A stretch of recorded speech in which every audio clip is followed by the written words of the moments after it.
But when she didn't return before midnight, her carriage turned back into a pumpkin, which is still there on the bridge.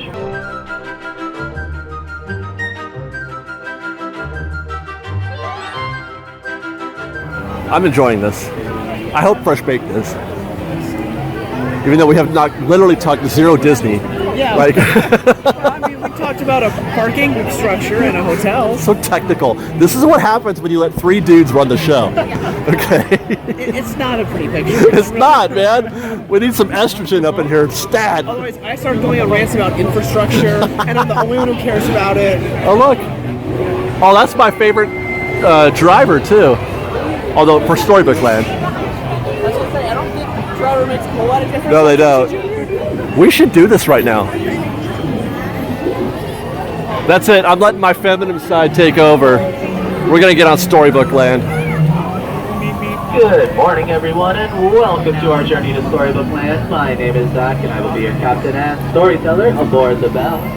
For your safety, please remain seated, keeping your hands, arms, feet, and legs inside the boat at all times, and parents, please supervise your children. Now, most people who enter enchanted worlds do so through the pages of a storybook. But not us at Disneyland, we prefer to go in person. And when we do, it can be magical and sometimes even menacing. But don't worry, though it looks like we went through the jaws of Monster the Whale, we're actually being transported to a magical place called Storybook Land.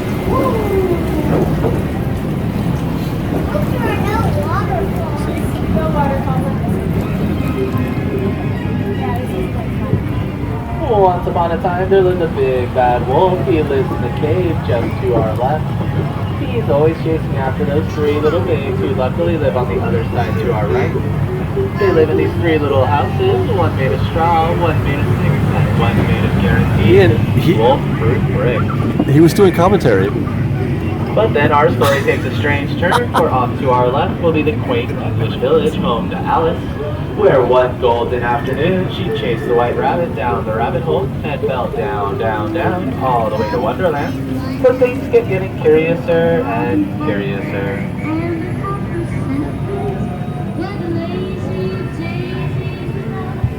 Off to our right is London Park, and this is where Peter Pan and the darling children flew off to Neverland, with the help of Tinkerbell's pixie dust, so they would never ever have to grow up. Straight ahead is Agrabah, the city of mystery and enchantment. It's where the street rat Aladdin bumped into Princess Jasmine and stole her heart. Though the two are from different worlds, through the power of love and the help of a certain blue genie, they were married and now live in the Sultan's palace. These magical places in Storybook Land are where love blooms, just like the flowers in the archways above us, the very same ones that Aladdin and Jasmine soared over sideways and under on their first magic carpet ride to a whole new world. Just ahead is the Cave of Wonders, whose treasure bears a curse which can only be lifted by the power of the Genie of the Lamp. Legend has it that if you set the genie free, he'll grant you 3 wishes. Let's all make a wish and see if it'll come true. Make a wish, Fresh Baked. That's a good one.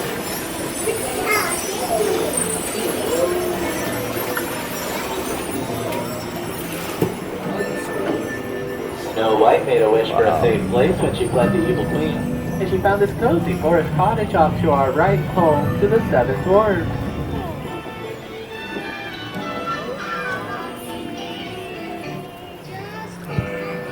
Cinderella's wish was to go to the ball, but her wicked stepmother forbade it. With the help of her fairy godmother, she was able to attend. But when she didn't return before midnight, her carriage turned back into a pumpkin, which is still there on the bridge. While magic has its limits, thankfully love does not, and now Cinderella and her prince live in the castle atop the hill.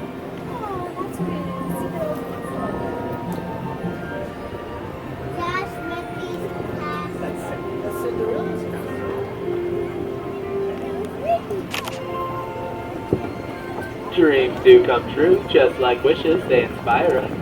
Some of us dream of a happily ever after, while others dream of drifting off to sleep on a hill of quilted flowers, like those on our left, on our patchwork hill quilt. There's magic everywhere in Storybook Land, even in all the plants and trees, who stay nice and small, thanks to an enchantment from Tinkerbell. So they too never have to grow up.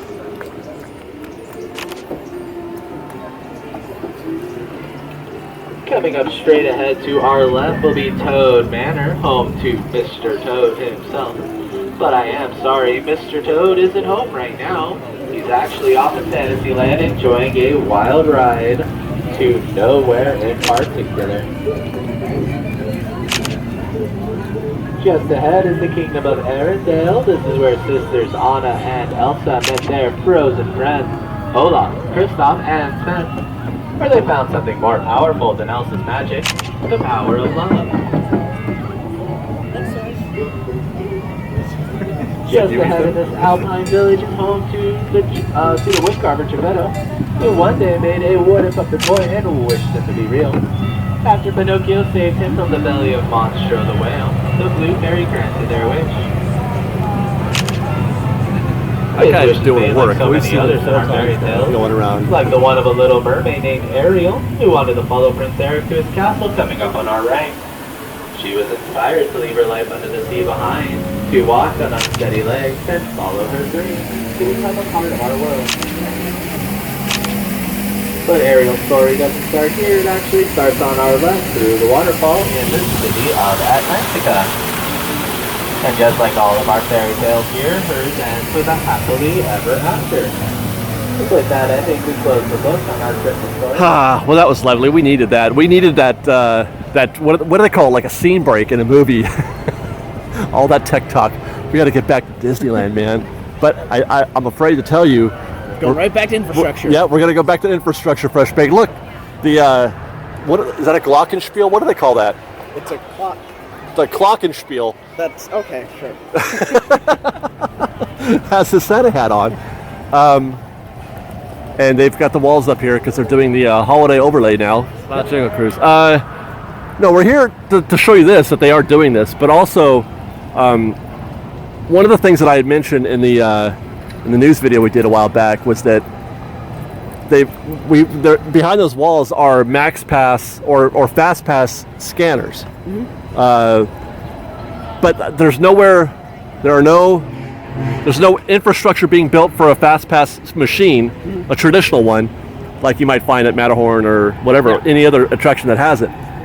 So my assumption was, well, that means it's going to be MaxPass only. I mean, it could. And then that takes you to the next level of, well, if it's MaxPass only, now we can take it to the next step and say, eventually that's where all the attractions are going to go. Anything new coming in is probably going to be MaxPass only, i.e. Pirates. You still think that, but both the new Star Wars rides will not have a regular Fast Pass.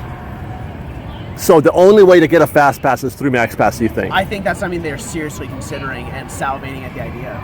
Well, but you had mentioned, and I could put it. They're just like, we could do it. They could. I think it's something they're genuinely considering. But I had heard more than one person say this was just a test, or it was just for the holiday period. Because honestly, you don't need. It is a test for the holiday season, but you don't need it for the whole. You don't need it all year. Encourage MaxPass sales because it only hurts operations. Right. I've talked to a number of cast members, and everyone in Fantasyland and Small World hate that Fast Pass going in. Oh no, I think the whole world hates the idea. I don't think anybody wants a Fast Pass for Small World. Except the bankers. Well, okay, bankers, but the finance people. Right, but that's a separate thing. I guess my assumption was that it was going to be here all year round, which it probably isn't. And if it is, it depends again. If they feel it sufficiently does boost sales enough, then they may keep it. Right. Well, it would boost sales if it was MaxPass only. But the point I was getting to is that you had said at the time, I think it was last week, maybe the week before, that they could easily just roll out those temporary. Yeah. I've actually since heard they're going to share state machines with Matterhorn. Oh, really? Yeah, they're going to, sort of how Buzz and Star Tours or Grizzly in the World of Color sometimes. Kind of like the way they do over at Star Tours and Buzz. I would have just said that, but yes. Did you really just say that? I said Star Tours and Buzz, and then I said Grizzly in the World of Color. I heard Grizzly and World of Color. The World of Color. He literally just said that. Oh my God, I'm the worst person ever. Ladies, don't date me because I'm not listening. Well, that's okay. You're already engaged, so you're fine. That's true. I've already hooked her in. Yeah, but yeah, I've been told they're going to share with Matterhorn. Okay. What's that? I mean, if they're doing the mobile carts. But if they did the mobile carts, they could put those anywhere, and that way, people who aren't buying MaxPass could still get a Fast Pass. And that's the part that I am hung up on is will this or will this not be Max Pass only? I'm concerned with the operations impact, which is. Ian is very cynical. He is very cynical. I'm thinking about how do you make this work in a live environment. That's my concern. No, I get that. And it's a disaster in that sense. No, 100% agree with that. I just want to. I don't want them to take it away for people who don't want to buy Max Pass. That's all I'm worried about. I already assume that that's coming down. I do too, but I'm looking for hope. I'm looking for possibilities, like the temporary units. Add more fast passes to things that don't need it. Or just don't get it at all. Right. Even at its worst time, I've been here at Small World in the middle of the night, like at 8 o'clock on a Friday or a Saturday, in the middle of the holiday season, when the line was all the way down to the tunnel at Toontown. Because they have to move it out of those mall area. Right, and it was here, and there was 3 switchbacks over here. And keep in mind, there's still two parades during the day. The cast members they do a weird thing where they have to cut off the line. Let the parade go through. Yeah, and then they're gonna have to do that. In spite of all that, it was still just a 30-minute wait because it's a quick mover. It's a quick mover. It gets pretty high during holidays. I'm saying at its worst, I don't think I was never like, oh my god, this is taking forever. I've seen it get over an hour. I've never. It may say that on the app or on the sign, but I've never experienced that. Okay. Yeah, that's what I'm saying. This is one of those attractions, in my opinion, where the posted wait is always longer than the actual wait. And I just said about 1 billion words. Okay. Yeah, the Twain is just pulling in. This could be perfect timing. I think, we're going to try to jump on that our Mark Twain to take a ride around the rivers of America. No, it's leaving. It's gone. Oh, is it leaving? Yeah, no, it's pulling. Oh, it's the opposite of good. It's Ganadab. You mean bad? Wait, Ganadab is... Yes, killing is badong. What was Ganadab supposed to be? From this moment, I will stand for the opposite of killing. Gnadab. Guy, Fresh Bacon, help me remember. Kung Pao, what is Ganad bad? Ganadab? Ganad bad? I forget what the Ganadab. You're just speaking in strange tongues now. Are you okay? If you've seen Kung Pao, you know what I'm doing, but if you haven't, then this makes no sense whatsoever. Anyway, it's Ganadab, the Mark Twain. So we're gonna go down to the Big Thunder Trail first to see if we can't see that crazy thing that's happening in front of the Battle Escape building. Big Thunder's back, you guys. Look at that. Best ride ever. Tony Baxter, I love you, man, for making this ride. Thank you so much. We're back to traditional cam because we're going to do a Big Thunder Trail update, and then we're going to ride Big Thunder. I'm too scared to take my gimbal on the Big Thunder because Ethan said he broke his on Big Thunder. It's a train. Hey, Ian, did you see that I got a train for my birthday? I did. Yes. Yes. For those who have been paying attention to Fresh Bake for a long time, I've been wanting one of those things for, almost the entire time we've done this show. That's all, whenever we see it, I'm like, I have to get one of those one day. It's going around a Christmas tree, right? Going around a Christmas tree, you bet. That's awesome. Look at that. New? What, the office? No, that's... This thing right here? Yeah. No, that we watched them build that. Oh. Yeah. I mean, I remember that. But it's not new. I want to see, can we see what those signs read? Let's take a look, Fresh Baked. I'd like to see what the messages are. I see a missing donkey, a wanted poster. Does that say public messages? A reward, yeah. What are the public messages and that guy's hat? Just give me a second. See how smooth that zoom is, though? Can't do that with a phone. Oh, sorry. Okay. Okay, riverfront picnic seating. Postmaster needed. So Postmaster needed. I'm blind, so you guys have to read. Who's wanted? The person in that picture. That looks like a family. It's a couple ladies and their donkey. There's also a missing Beware rattlesnake season. Oh, hey, there's a snake in that guy's boot. Is that a boot? Always check your boots. There's a donkey missing, Clementine. If you see her, let Jasper know. And there's a public notice about an upcoming barn dance. The Tencennial celebration. Ian, what's a tencennial? 10 years. 10 years. So Big Thunder's been around for 10 whole years. But more than that. A bit more than that? Do you think that that Doc and what's her name were going to be there? What was her name? I don't remember. I think I've only seen Back to the Future Part 3 like once. Fresh Bake, what was Doc's girlfriend's name in Back to the Future 3? Yeah. So I think I've where only he seen... invented the Frisbee. Well, he didn't invent the Frisbee. Marty invented the Frisbee. Accidentally. I think I've only seen Part 3 once, so... You've... I've seen it, but I think I've only seen it once. Wow. You got... It's a cat. Hey, look.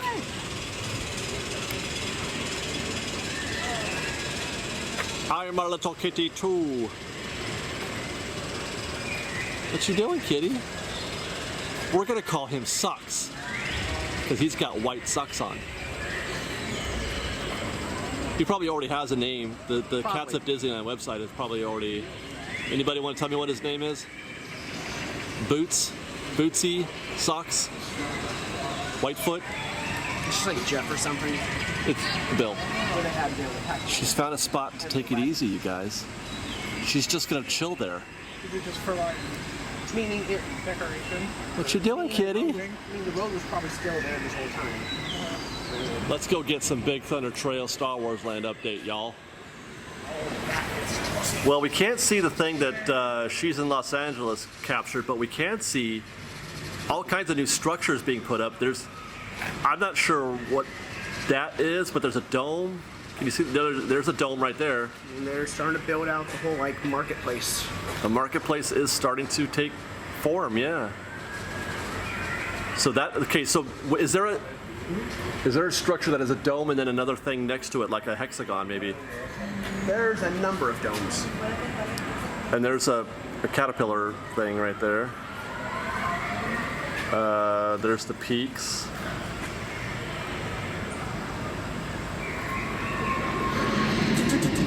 There's the other dome we saw. Oh gosh, we lost it. Oh boy, focus. Almost there. Almost. Focus. There we go. Hey, those guys working. There we go. They're working on the Mongolian barbecue as we speak. So didn't this rock have lights in it? What?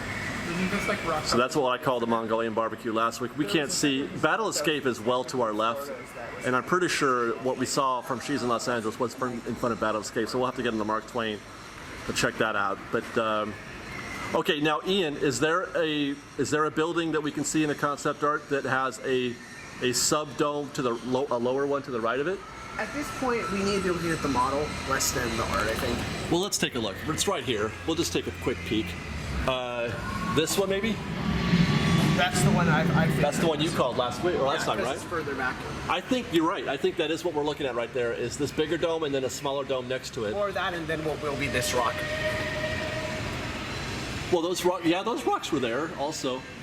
But the thing that I'm seeing them build in front of that one was a structure, not a rock peak. It looked like.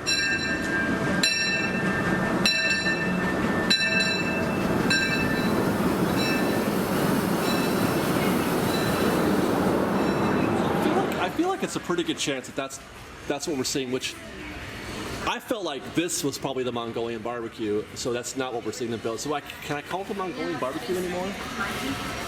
I don't know, it depends how many angry comments you get about it not being a Mongolian barbecue. That's my impression of every. Are you doing an impression of every YouTube commenter? commenter? That also is Twitter, Instagram, Tumblr, Reddit, Facebook. What other social media page can I piss off? I don't know. I know, it's all. Reddit? No, Reddit doesn't sound like that. Reddit's more angry. So except for the Disneyland subreddit, they're just like everything's perfect, nothing Disney does is wrong.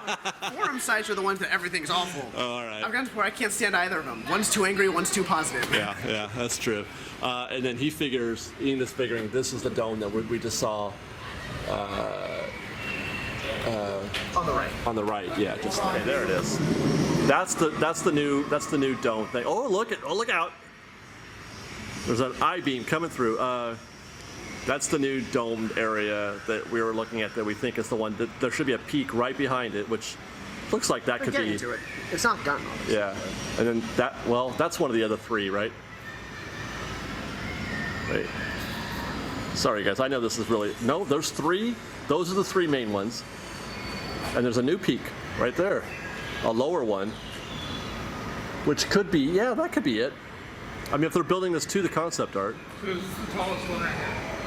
Yeah, those are the ones you can see from battles or from the Mickey and Friends. I mean, So 1, 2. That's why I think we might need to start looking at the pictures of the model more. yeah. Well, the problem is we don't have the model with us, man. I know, but this